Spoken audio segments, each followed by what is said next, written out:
అనగనగా ఒక ఊరిలో ఒక రాజు ఉండేవాళ్ళు. ఆ రాజుకి అంతులేని సంపద ఉండేది.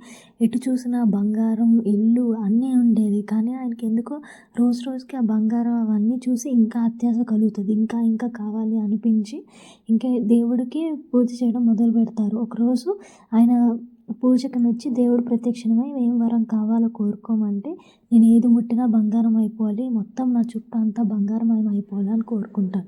సరే అని దేవుడు వరం ఇచ్చాక ఎళ్లి చైర్ ముడితే అది మొత్తం బంగారం అయిపోతది. ఇంకా ఆనందంతో గెంతులేసి చెట్లు, టేబుల్లు అన్నీ ముడతాడు. అన్నీ బంగారంగా మారిపోతాయి. ఇంక తిరిగి తిరిగి అలసిపోయి తిందామని కూర్చొని టచ్ చేస్తే అది బంగారం మారిపోద్ది. నీళ్ళు తాగడానికి పోతే అది బంగారం మారిపోద్ది.